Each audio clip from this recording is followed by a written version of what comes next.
We are rolling. Okay, so just to start off with, so you said you speak with a lot of school groups. How do you normally introduce yourself? Like, what's the first thing you would say to them when you're up on stage? What I do? What? When you introduce, how do you introduce yourself to the school groups when you speak? I don't know. I just say my name is Arnold Samuels.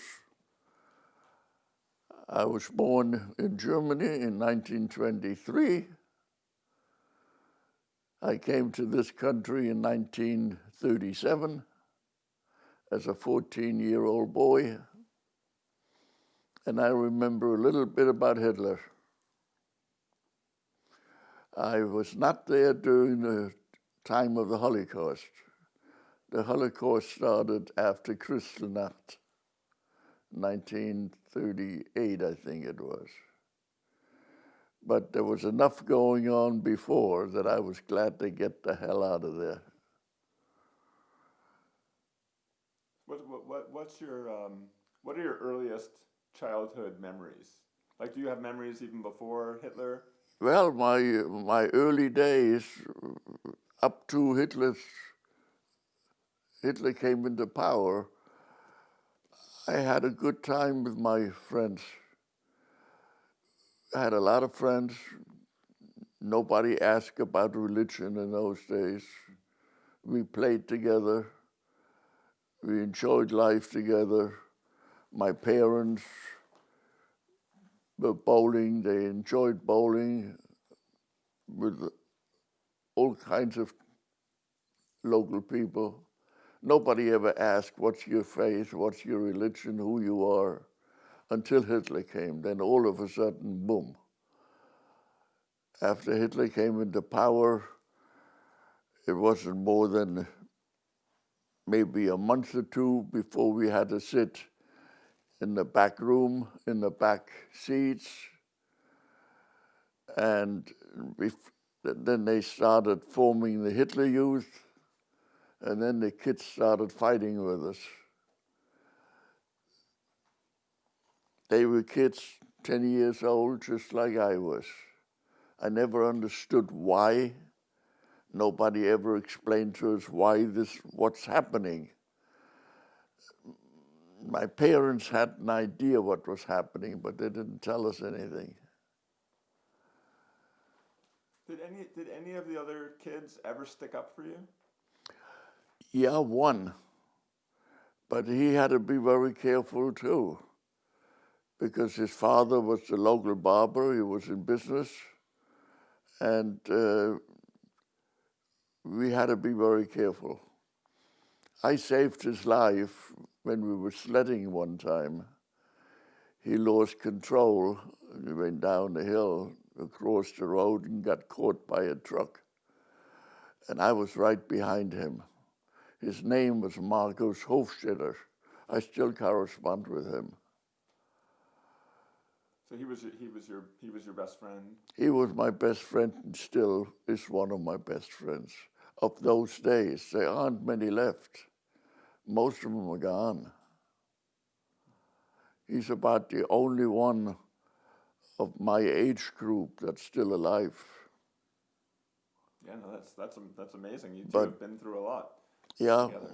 What did you used to do when, besides the sledding? What other kind of things would you do as kids? Oh, we used to play ball together. We used to play football together. We used to play basketball together. We ice skated together. We roller skated together.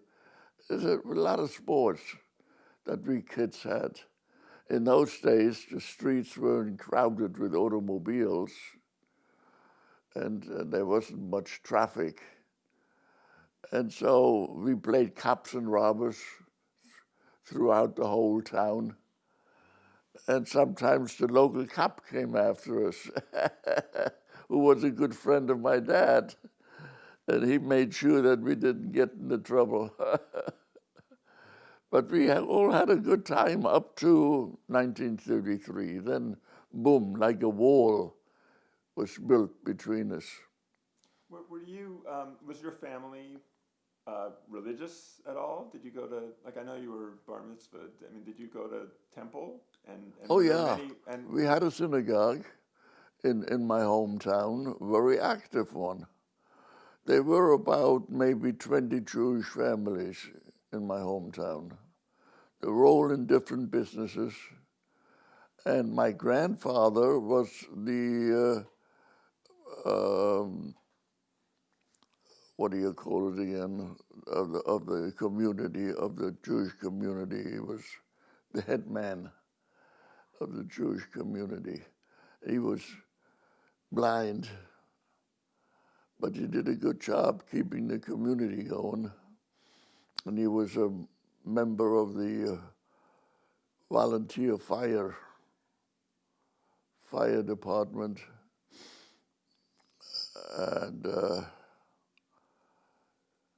he was well known and he was well liked. I remember I used to take him to the local brewery on Sunday morning, have his beer with his friends. All that stopped in 1933. It's just like a wall. And then before we talk more parents and what they did. Like my parents took over my grandfather's business. He was in the grain business, buying grain from the farmers and selling it to the breweries.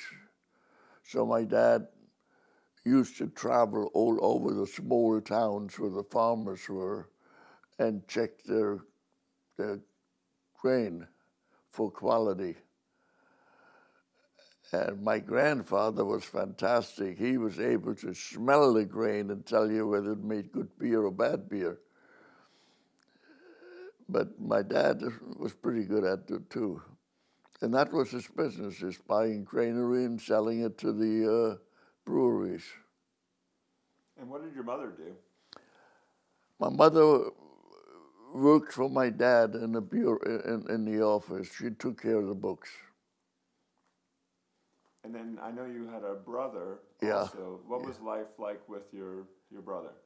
Oh, well, just like brothers were. He, when we came to the U.S., he went to a different school than I did. And he went to, I think he went to Columbia and got his mechanical engineering degree. And then he worked for RCA. Then they moved over to New Jersey, and we had very little contact after that. What was life like in your earliest memories? He was, what was his name? And he was older, right? And so what was life like in Germany with your brother? Do you remember? Okay, we played together. Yeah, we were very close together. And what was his name, and how much older was he? Gerhard, in German, Gerhard. And then he changed to Jerry. Yeah, but we were kids. We all played. After school, we went out and played. But my dad always used to say, before you go out and play, you come home and do your homework. Then you can play. And he really was very strict about that. Now in these days, first they play, then they do the homework, and then they're too tired to do homework. Not in my house. So let's talk about what's your I mean, did you have any, you said there was that day came when all of a sudden everything changed. Did you have any memories of Hitler before that? Like, did you see it coming at all? Before Hitler? Well, as Hitler rose to power, yeah. What's your earliest memory of Oh, I remember when Hitler got elected, all the swastika flags came out, and they were hanging out the window. Everybody yelled, Heil Hitler, unser Führer. Where were they? Especially the young people. The old people were very skeptical. and the farmers didn't want to have anything to do with Hitler. But the young people, most of them were looking for jobs, and naturally they followed Hitler because Hitler promised them jobs. And he did. He built the Autobahns. He built underground Siegfried line. He built the military system. Of course, nobody knew about it, but he spent all the Jewish money which he robbed on building Autobahns. So tell me what your, I forgot the name of the town where you grew up, but can you? Hammelburg. And what was the town like? And then how did it, like, where were the swastikas hanging from in the windows? Like, Well, walk me through. The town was it's wine country in Bavaria. And it's surrounded by mountains and winery and vineyards and castles from the olden days. It was a peaceful town. Nobody ever thought of fighting anybody. It was a peaceful town. I know, like I say, my parents bowled with everybody. And my parents supported many of the charitable organizations. There was no such thing as, oh, you're a dirty Jew, that kind of stuff. That we heard later on. When Hitler came, then all of a sudden the kids called her Judenstinker. And you mentioned seeing like the swastikas hanging from windows. Was right. that in downtown? Like walk me through what that looked like. Yeah. What you remember. Yeah. Yeah, and that was throughout the town. Once Hitler came into power, everybody yelled Heil Hitler, especially the business people and the young people.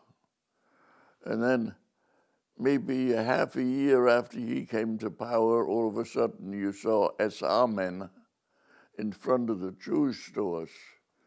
Don't buy by Jews. Kauf nicht bei Juden.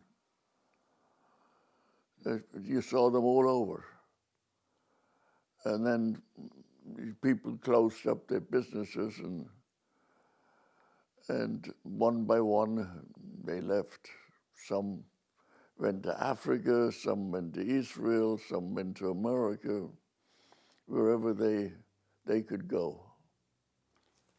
Do you have any specific memories of yourself, like wanting to go into a store, or specific things where you personally felt that hatred? I never went into stores. I never did any buying as a kid. My mother did all the buying. But like I say, my parents never talked to us. They were very quiet about it. They didn't want us to know what was going on. It's just the only time we knew what was going on, all of a sudden, when my parents told us we were moving. My grandfather at that time was still living there, but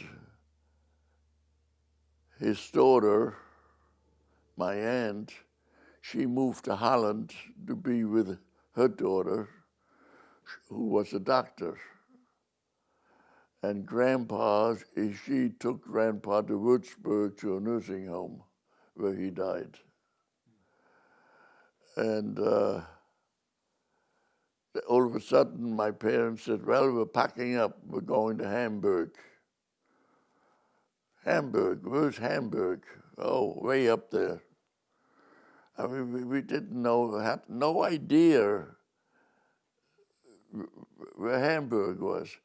Then later on, they told us, we're going to America. Where's America? Never heard about America, you know. So it's 1936 when my dad left. He left a year earlier.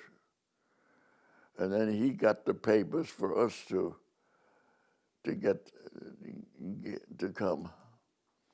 And I know I read that your dad was friends, like it was a friend of your dad's who warned him that he should get Right. out. Who was that, and how did that happen? Well, again, that was what we were told later on. The guy who took care of my dad's car, he had a repair shop. He came to my dad at night, and he says, "Willie, get out of Hammelburg. I can't protect you anymore." He became a Nazi. He had to be in order to stay in business. He had to become a Nazi.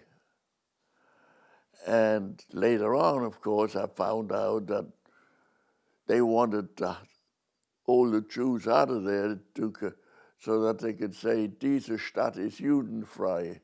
This city is free of Jews. And since he was a ranking Nazi, that was to his credit that the city became free of Jews. But if he wouldn't have warned my dad, we probably never would have made it out. When after the war, right after the war, I made a trip to Hammelburg,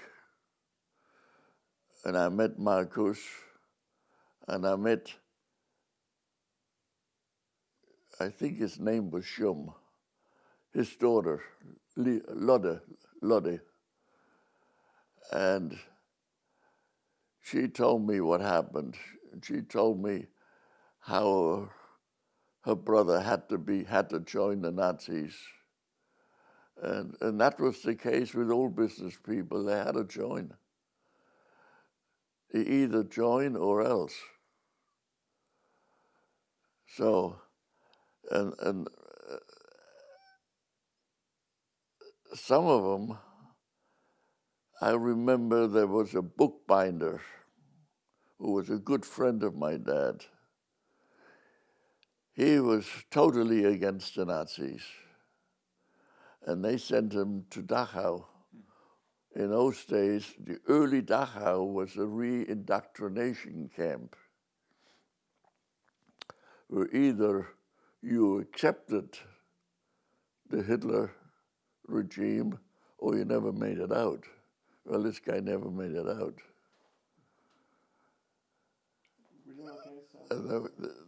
There was a priest also in Hammelburg, and I can't think of his name right now.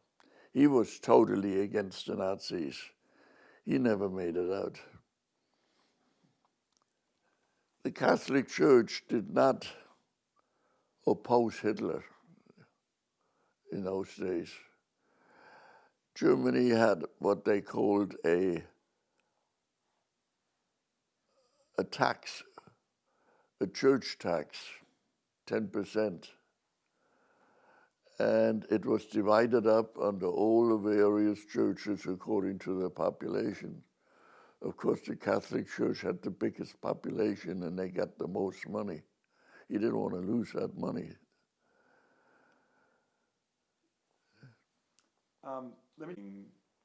That you had to sit in the back of the classroom.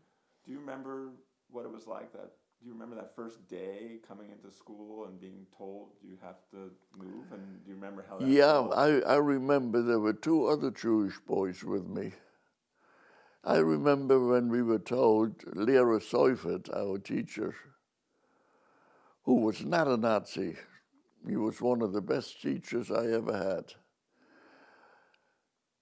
He said, "Arnold or Kurt, setz sich hinten. Sit back there. You can't mix with the kids anymore. You got to sit back there." And then the other two fellows the same way. We all had to sit back there. So we sat back there. What else would you do?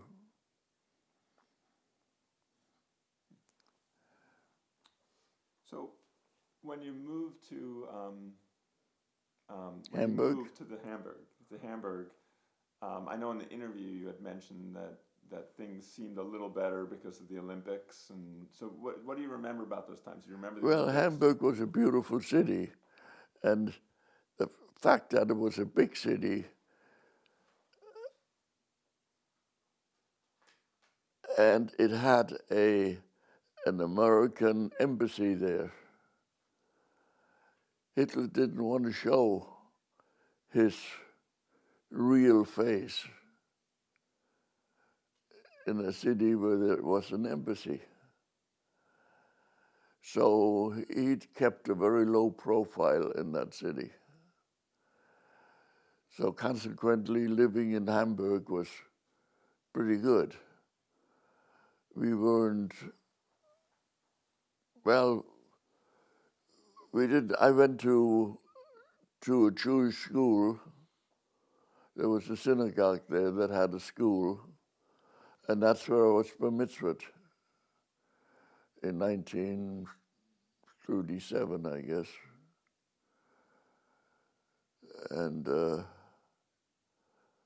but you didn't find the flags all over the place, and you didn't see the signs, "Don't buy by Jews," that kind of stuff. It was not in Hamburg. It was a relatively peaceful city yet when we were there.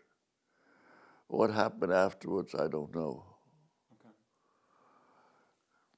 Okay.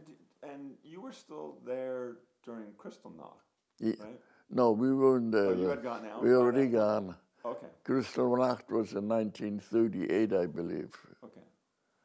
Yeah.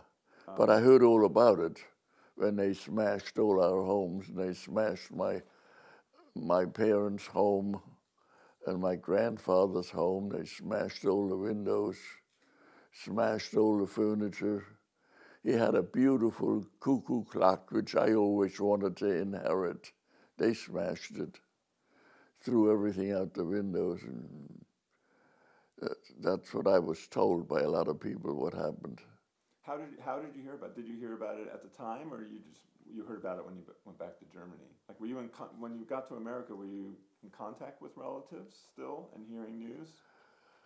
My mother was still in contact with her two sisters who lived in Hamburg. Okay.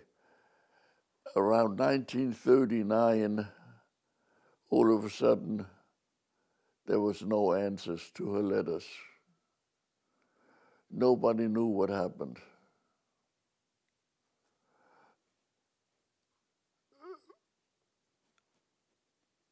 There was no explanation why my mother didn't get answers from her sisters. We found out later why, but at that time, there was no answer. What was it like? Do you remember how your mother was feeling, not getting responses? No, I don't remember. Okay. All I know is we found out in 1945 what happened to her sisters and some cousins and so on. We lost quite a bit of the family, but that all happened after Kristallnacht. That's when Hitler closed the doors. Who's the one who told you about your grandfather's things being smashed up? How'd you hear about that? Oh, I found that out when I visited Germany after the war in 1945. I found that out from neighbors. Yeah. And Marcus told me about it too. I met him. I'll never forget it. He was on a motorcycle. He was a messenger. He had one leg amputated from the accident that he was in. That we saved his life. So he was never in the service. but they made a messenger out of him. And he was coming down the road, and I looked at him. I was in uniform, and I yelled, and I said, "Markus, bist du das?" Markus looked up, looked at me and said, "Oh my God, Gott im Himmel, du bist das Kurt." And he threw his motorcycle down. He jumped out of his motorcycle, and we just, and we cried. And that was something I will never forget in my life. And he doesn't either. And you were wearing what were you wearing? What was he wearing? My rank at that time, I don't remember. I think I was about a PFC or a corporal or something like that. But you were in. I was in U.S. uniform, yeah. But it was right on the main street on the Kissingerstraße where our business was. He came down and. Oh God! Every time I think about it, I cry. But I'm just imagining what it must have looked like. Did other people see it? Hear an American soldier, oh yeah, German soldier hugging on the street. So what would that? Did anyone talk to you about that? What that? Well, they later on asked me, "What's going on between you two?" And I told them who Markus was. Well, they knew who Markus was because he lived in Hammelburg. But they forgot who I was. So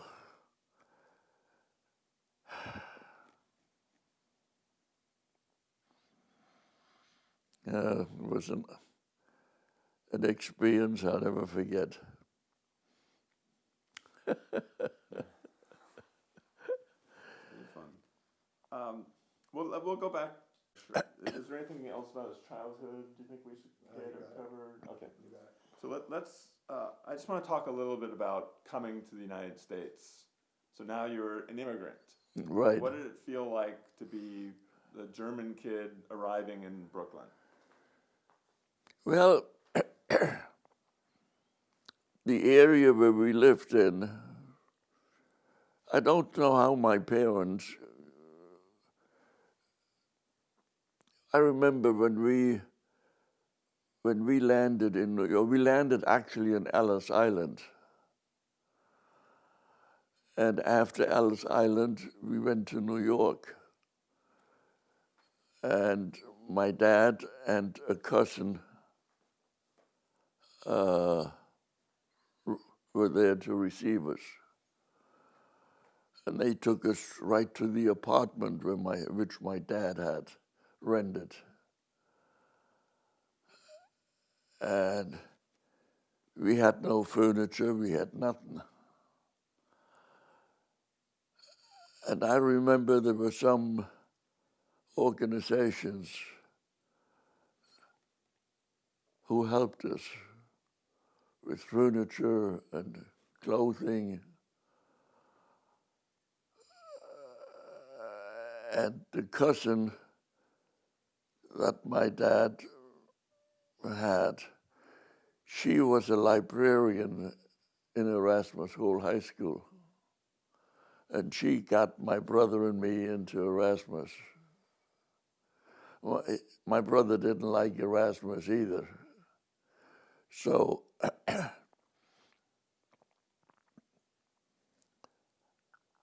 there was a school in New York City, Hebrew Technical Institute,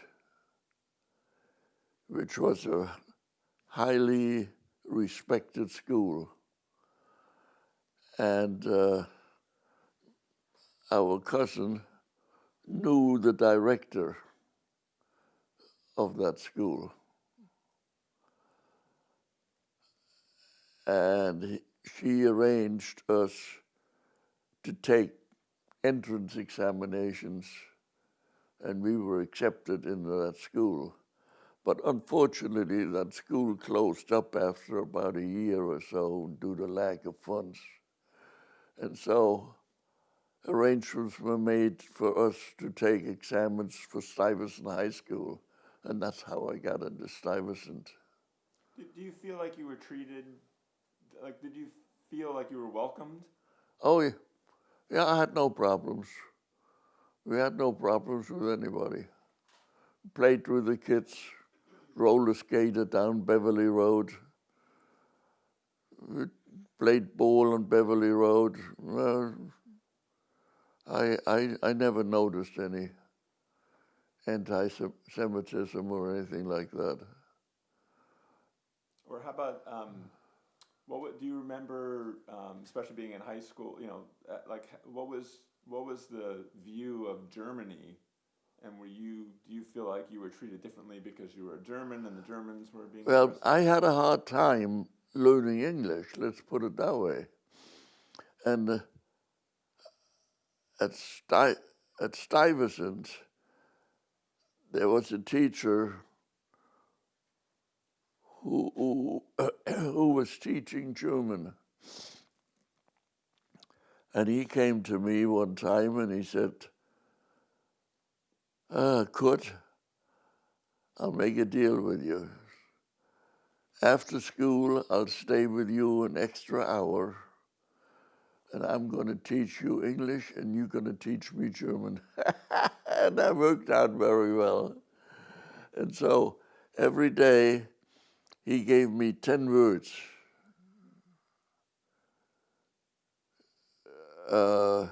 In writing, and then he told me how it was pronounced and so on. And he says, now when you go home, you take your English-German dictionary and you write the meaning of that word. And I did that with my brother too. And so my brother and I interrogated each other of the new words. So that's how we build a vocabulary. And when on Germany or after Pearl Harbor, what were the feelings about Germany and being German? Tell me what you remember about that. Okay, when the war was declared, my brother and I went down to the draft board. We told my parents we're going to get rid of Hitler, or help get rid of Hitler. And they said, okay. So we went down to the draft board on Church Avenue. And they said, oh, you can't volunteer. You're an enemy alien. Enemy alien? How come we are enemy aliens? Well, that's the law. You're not a citizen yet, so you can't volunteer. However, we can draft you. So within a couple of months, by golly, we were drafted. And off we went.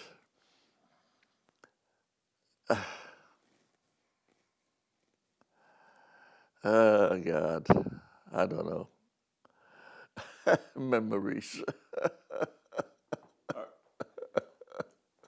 Are you okay? Do you want some water or anything like that? No, I'm making you talk a lot. So I'm all right. Are there any stories from, like when you went through training, and here you're going? What was it like to be a German, being trained to go off to fight for Germany? Well, how did that make you feel, and how did that make your training partners and your feel? I had no problems with.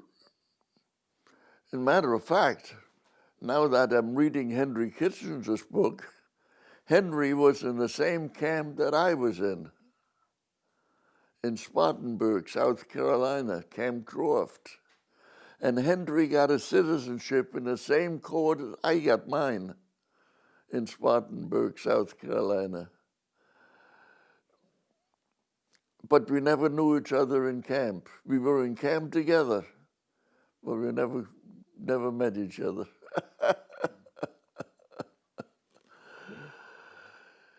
So, but were you guys treated? Like, do you feel like you were treated like any other kid? Oh yeah, like any other GI. And then they started looking for kids who had a little more talent. Like, you look at my high school book, I was good in math, and I was good in chemistry. So they were looking for kids who had specialties, and I was one of them. And they picked Henry too. But again, we never met. So then they sent us to the Citadel in South Carolina. For 2 weeks, we were given examinations. God, it was quite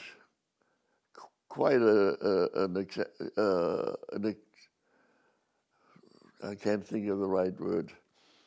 Anyhow, after about 2 weeks, they told me, well, you rated high enough to make ASTP. So what's ASTP? It's an Army Specialized Training Program in different colleges. The Navy had the V-12 program, Army had the ASTP program. It was a 2-year program, but it only lasted a year. And so they sent me to Georgia Tech to specialize in math. Yeah, it was math and some other. And within a year, though, they closed that program up because they needed the soldiers. So, since I was good in math, they said, well, we could use you as a surveyman for the artillery. So I was sent to the 70th Infantry Division, headquarters battalion, and I was a surveyman. And we got into France,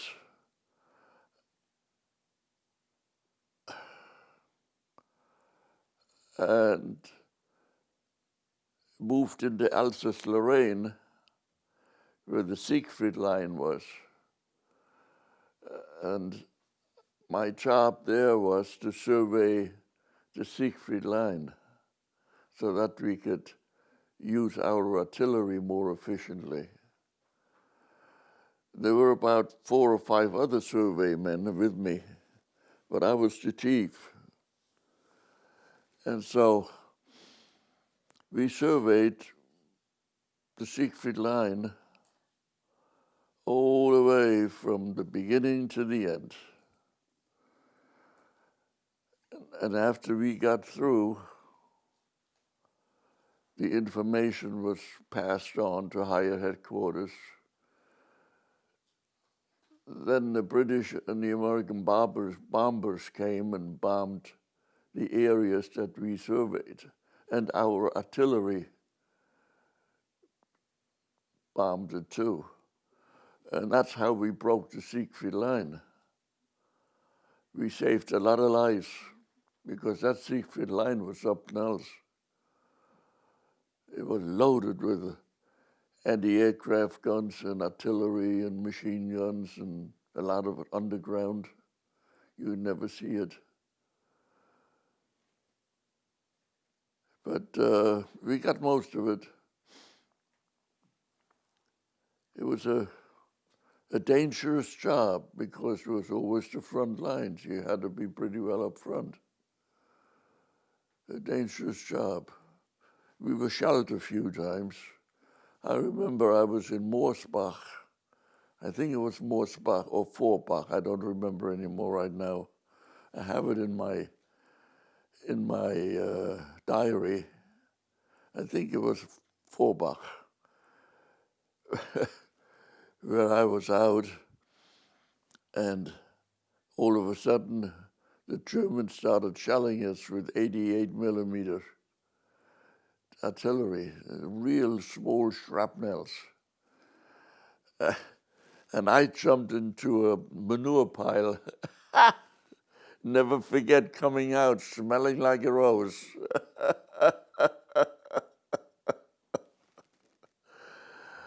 But it saved my life. Yeah. When did they start? I know you did some work close sometimes, and you Oh, yeah. Can you talk about that a little bit about how? Well, a lot of times I worked for G2, which was military. When you take over a town, you establish immediately a military government, and they have a commander, usually a colonel, and he has a small intelligence section, G2. And a lot of times I was asked to work for G2 because we had to reestablish a German government to get rid of the Nazis in that German government, in the old government, and the old police, and get in people that weren't heavy Nazis. So, due to my German background, I was able to put civilian clothes on, go to the bars and flirt with the girls and get information as to who the Nazis were in government.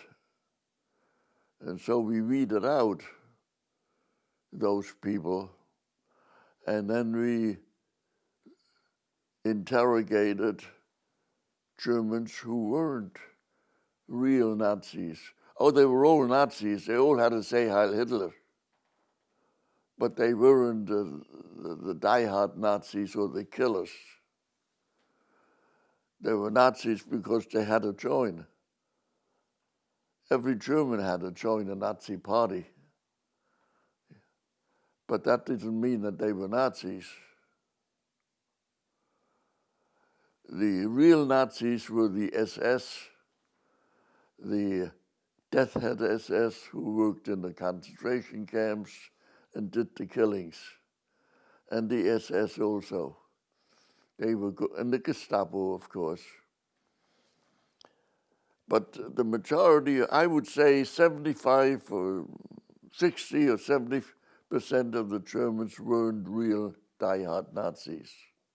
What was it like going back into Germany as a now you're an American, but you were a German and a Jew? I mean, were you scared? Were you proud? And all the emotions you must have gone through. How did that? I wasn't scared. I did my job as I was asked to do, is weed out the Nazis. And that's when I joined the CIC with Henry. Do you want to talk about, and just say his full name one time, do you want to talk about what the CIC is, so even though we're jumping ahead? But anyhow, when I worked for G2, I did the local intelligence work. Was there any anti-Semitism that you found? Did you find these people still hated Jews, or did they know you were Jewish? Yeah, there was some, but it didn't bother me. It wasn't that bad. I mean, hey, you have anti-Semitism today. You have it here. You got it all over. And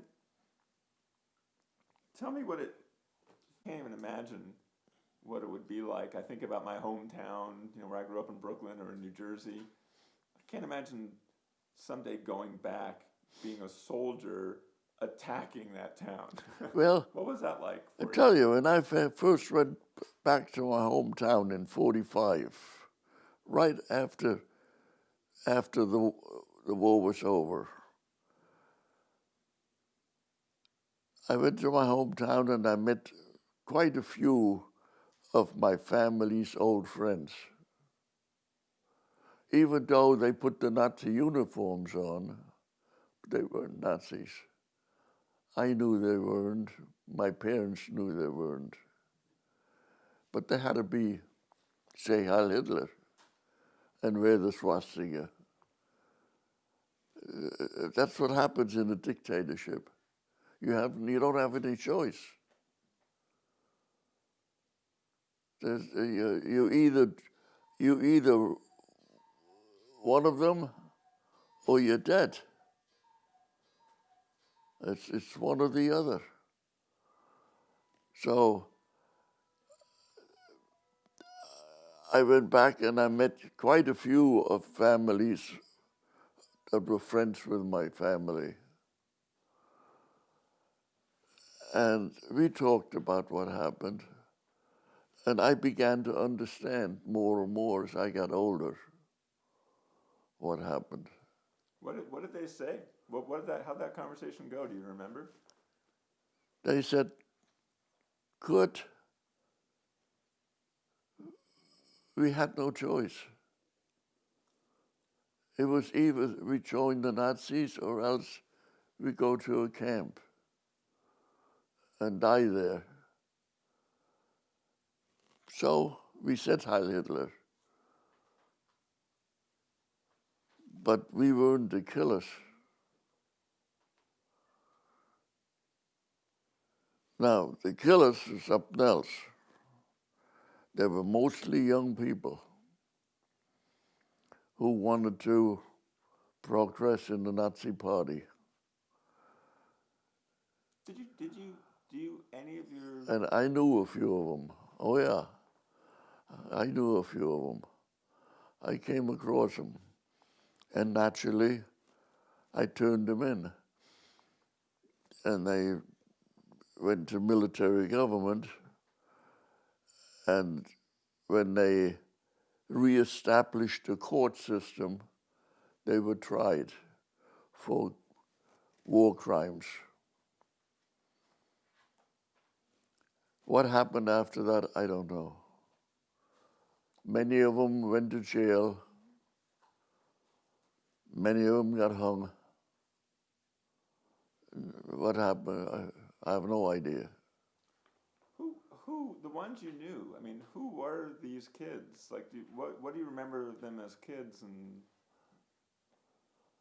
like, what makes someone turn into a killer in your mind? Like,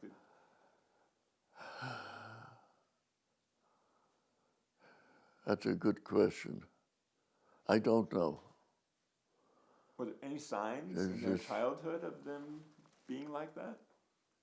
Well, they were young also. They were young. They started off when they were in the Hitler Youth, and they were indoctrinated, and they were told the Jews are your problems. We got to get rid of them. And then the Jews lost all their rights to a court or even be heard. So I can go and kill you and throw you in a corner and say Heil Hitler and walk away. That's what happened there. I know my father was attacked a couple of times, but some kids were more antagonistic than others. You never know who they were. And the thing is, when they had Kristallnacht, they took Nazis from the other towns. They interchanged so that you couldn't be recognized.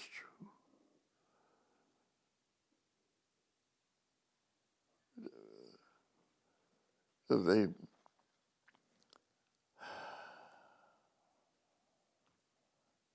I don't know.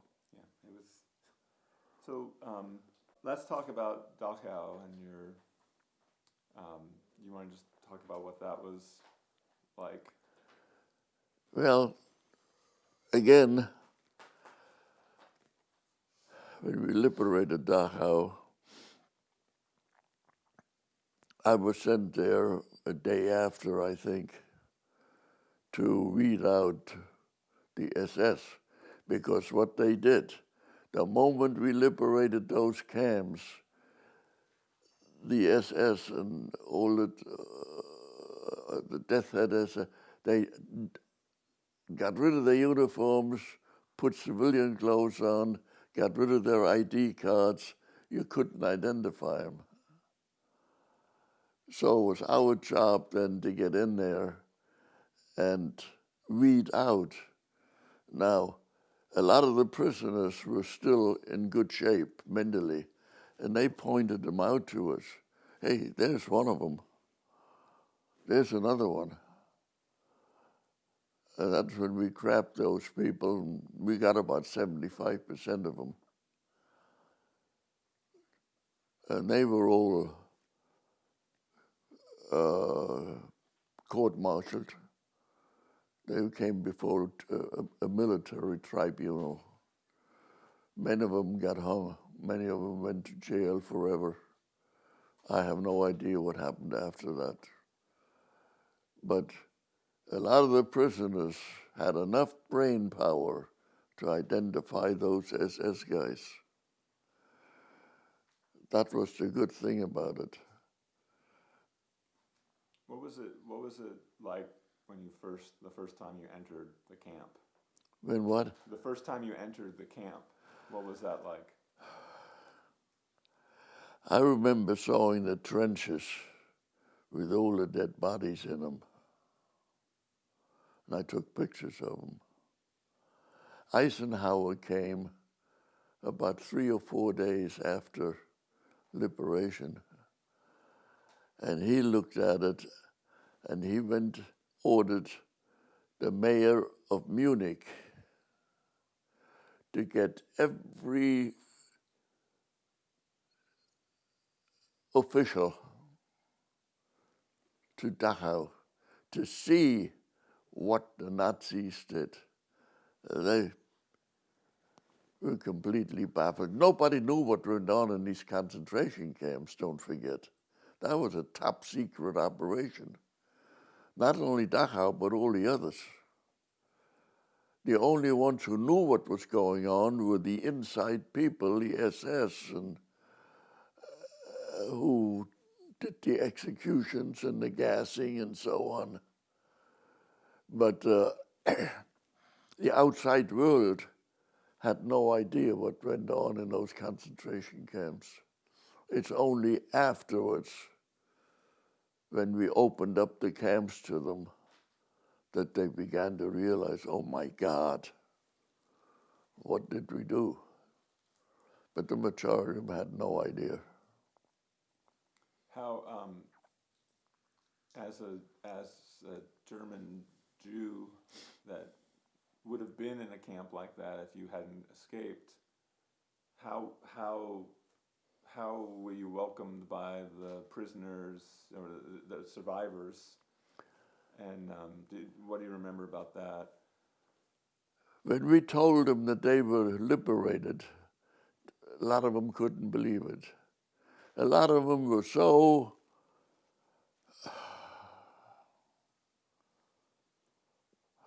what's the right word? Starved. They were just skin and bones. They had no more brain power. Most of them died. Many of them died afterwards. A few made it, but many of them died. They never made it out. Oh, it was just impossible to describe. Was there anybody you knew? No. I never found. I researched my family, and I found out where they were killed. Most of them were gassed in the gas chambers in Poland, in Theresienstadt, and some of the other concentration camps. The only thing that's left is is dust.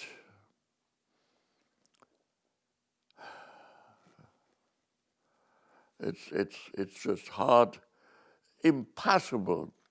Even when you see the pictures, you can't believe that those are true pictures. Some people told me, oh, that's Hollywood stuff. Yeah, Hollywood stuff, 1945, Dachau. I went back to Dachau in 1997. It's a museum now, where they still had the crematoriums there. And they had trench marks where the bodies were found. And I have if you want to see them, I think I got them in my book. It had a huge cement tank, ashes. But there were mass graves of 10,000 Jews, 10,000 of this, 10,000 gypsies, thousands here, thousands there. He didn't just kill the Jews, he killed a lot of others. At the time, family members, so were you thinking maybe they could have been in there? I mean, were you searching to try to find people that you could save? Like at the time you were at Dachau, yeah, you didn't know where your what had happened to your family members before. Yeah, no. So did you think that they might have been in there? And were you searching? It's possible. I mean, you know now they weren't. It's possible. But do you remember at the time feeling like you needed to find them? But I had no time at that time to start looking for family. You know, I had too many other things to do.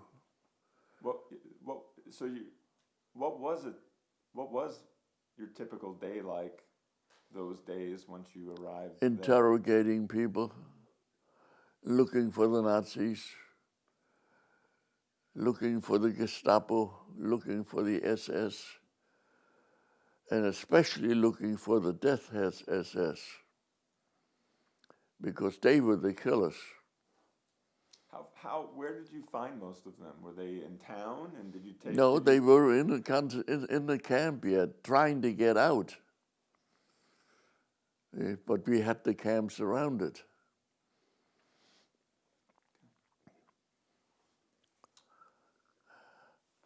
there anything else you think I should ask? It's on.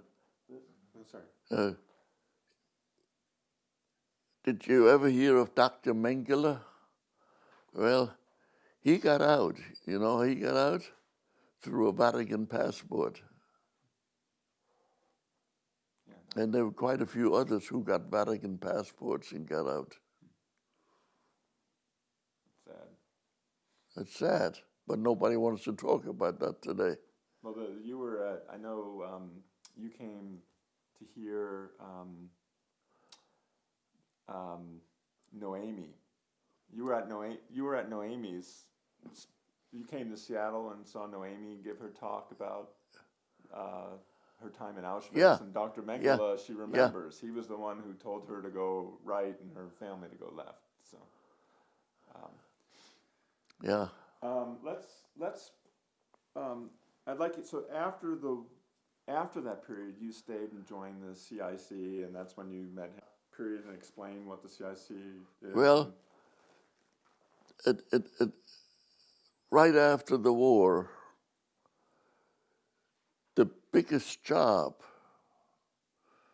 of the military government was to denazify Germany. Now, how do you do that? The only way to do it is by getting rid of the Nazis in the government jobs. Get rid of the Nazis that were in the police department. Get rid of the Nazis who were in government jobs. And so the CIC at that time, its main purpose was to interrogate people who knew the Nazis. And we had some good informants. I was in Bensheim with Henry. We had some good informants who pinpointed the Nazis to us. And so we were able to denazify Bensheim within a half a year. But then I was also in Darmstadt, which was a much bigger city and a much bigger German government. That was already more difficult. But still, our main purpose for 3 years or 2 years was to get rid of the Nazis in government and then put people into government that weren't die-hard Nazis. And you and Henry were both pretty young at the time, but were given a lot of responsibility because of the fact that you were German and could speak well. And right. Do you want to just talk about that a little and explain? I think you also, I remember in the article, you talked about what you learned from him as far as interrogation technique. What? I know you talked about how he never cursed or... Oh, he was one of a kind. And who are we talking about? Henry. He was one of a kind. He was an expert in German paramilitary history. And when we interrogated people, Henry was very gentle. He always said to me, "You're going to catch more bees with honey than with vinegar," or something like that. But he said, "Don't ever cuss, don't ever use foul language, don't ever yell at them, be gentle with them, and they'll open up." And he was right. We got more information that way, interrogating Germans, than if we would have been rough with them. He was an excellent CIC man. I think he was probably one of the best we've had.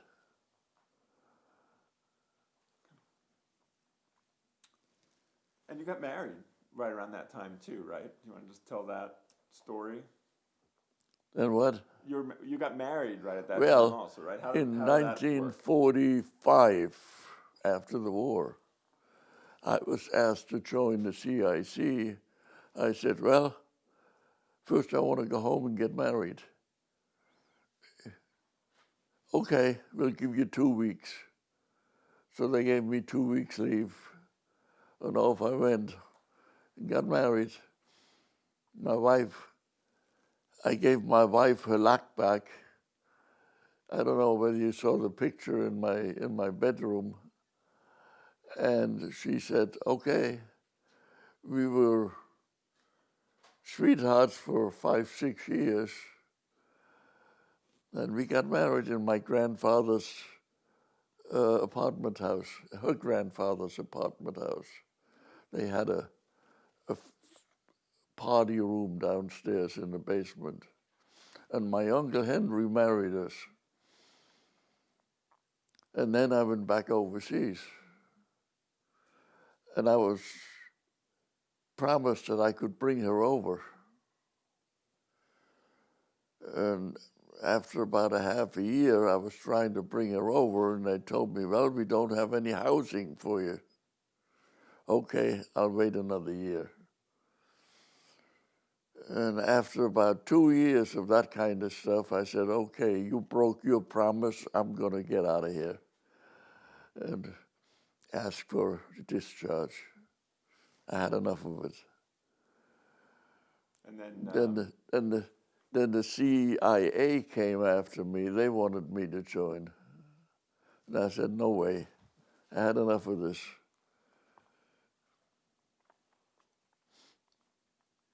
Can you talk a bit about your relatives? Like I know some of your relatives made it out. Some of them were on the St. Louis, and some of them stayed back. Just to summarize what happened to the rest of it was a sister of my dad who was married to a Yoel, Leon Yoel, I think it was. They tried to make it out, and what was the name of that ship? The St. Louis. St. Louis. And they were going to Cuba. They paid their way to Cuba and paid everything and so on. They got to Cuba, and by golly, Cuba refused to let them land. That's sad. And the captain turned around and came to the U.S. And they were sitting in front of Ellis Island for 10 days. And the U.S. wouldn't let them land either. Roosevelt at that time was very much under the influence of certain groups here who didn't want any more refugees. The unions were the biggest anti-Semites in those days. And they didn't want any more refugees because they were afraid we would take their jobs. My dad had a hell of a time getting a job. And so the boat turned around and went back to France. That's before Hitler ended France. And so they got out, France let them in, and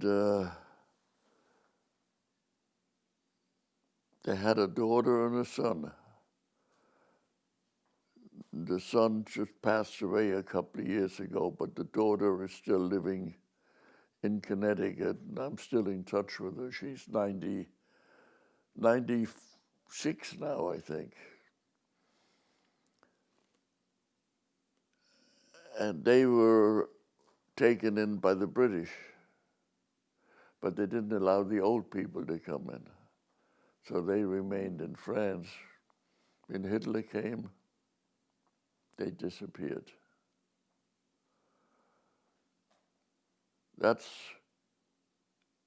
He's related to Billy Joel, the singer. Yeah, I read that. What about others? You said you found out what happened to other cousins. Yeah, my Aunt Fanny, who went to Holland to her daughter. When Hitler overran Holland, she disappeared, and her daughter. So all I know is they're gone. I do have some information where they were killed, but did you have any cousins, other than the people who had come to the United States before you? Did anyone else survive? Do I what? Did any other family members survive, other than the ones who got out to the United States? Yeah.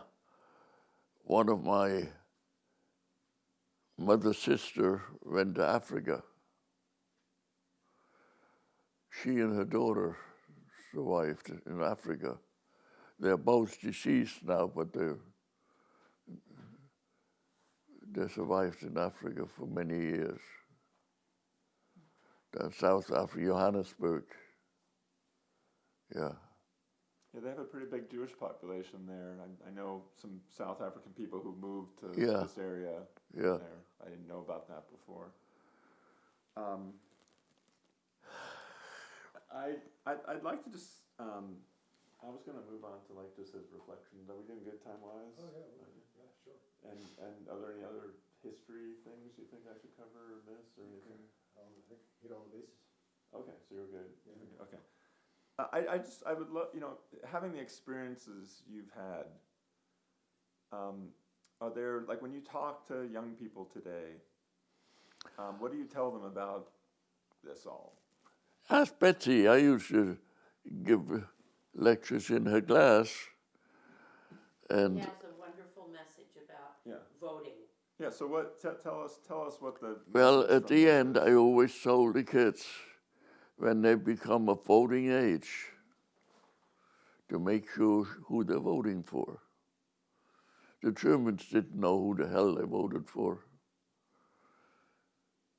They just voted for Hitler, who promised them jobs. They didn't, at that time, although Hitler was anti-Semitic for a long time before that, he organized his Gestapo system way before he was elected. He had his underground system ever since World War I, when he wrote Mein Kampf at 1923, when he had the putsch in Munich, and he was arrested and jailed for 2 or 3 years. He wrote Mein Kampf. He was totally anti-Semitic then already. Do you think what happened? So I told the kids that when that time comes for election, to make sure they know who they're voting for. That was my main point. Do you think, when you think about what Germany was like in the 1930s, I mean, how different was it? Like, do you think that could happen again here in the United States if we're not careful? I'm afraid of the Muslim movement.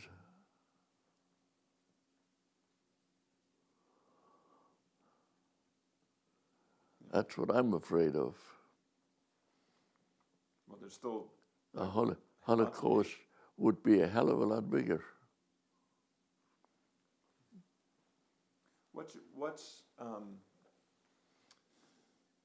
Do you still follow the news much today, or? Oh yeah. I know you have funny. I can tell from your bumper sticker you've got funny views on politicians. Right.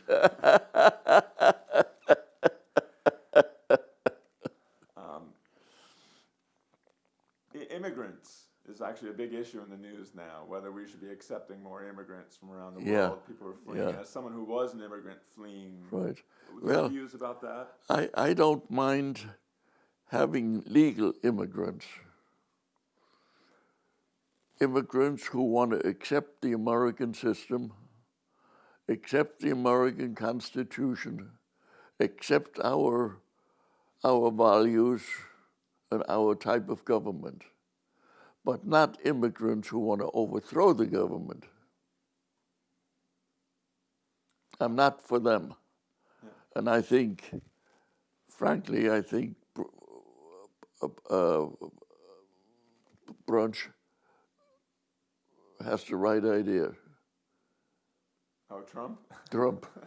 Yes, Trump It's funny, has the right idea. But sometimes people compare Trump and his rise to Hitler because of the stirring feelings of one whole group. He's going to have to take some strong measures, no doubt about it.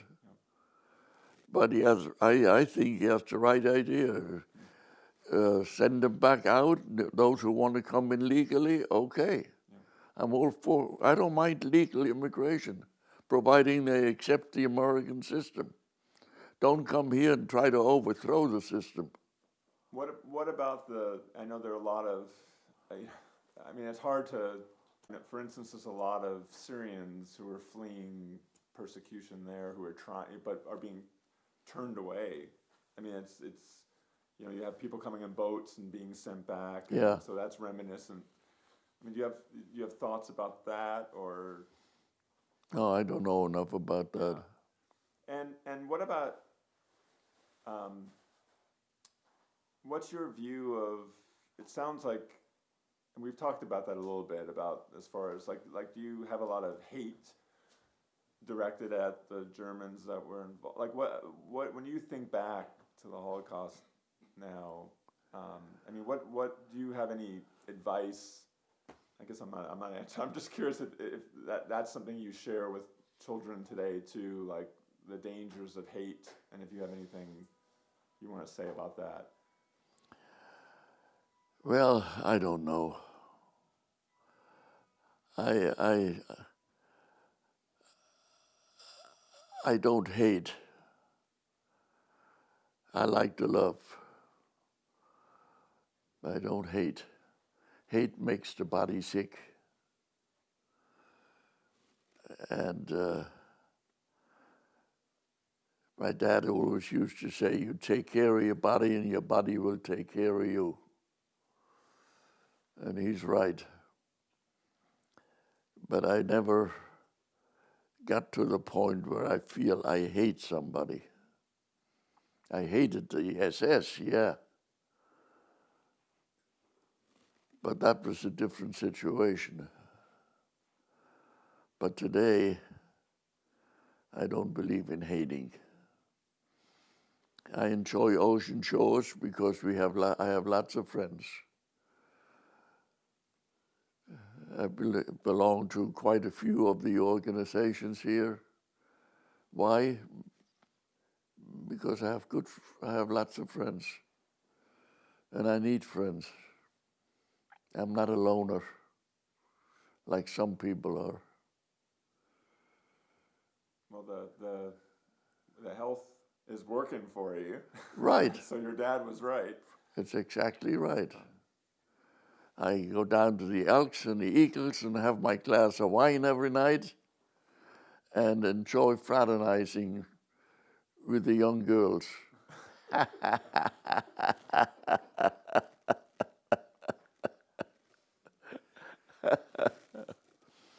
Not right, Betsy? That's right.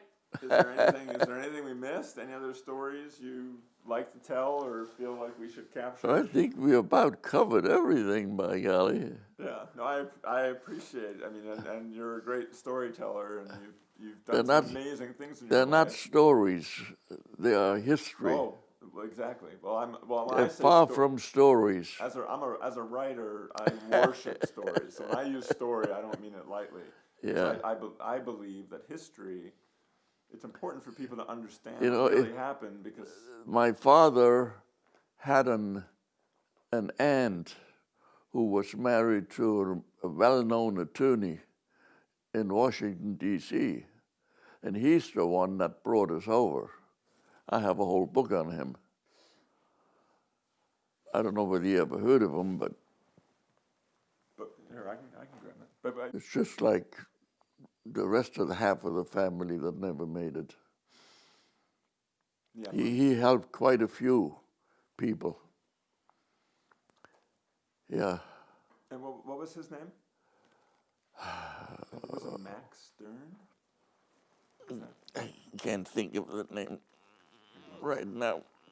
Here, I'll grab it. I don't know which book it is. Here are the 2 books. Is that okay? That's this one.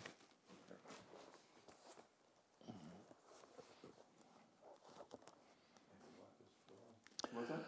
Morris Ernst. Morris Ernst. It's up to you. What that letter says? Read it? Yeah, just read it to me. Oh, it is always good to hear from an old CIC comrade. Thank you for your kind words about my book. I'm glad that you talk to students about your experiences. They are part of a story that should not be forgotten. And signed? Signed Henry Kissinger. That's great. February 9, 2016. I got quite a few other letters in here. Great. Yeah, he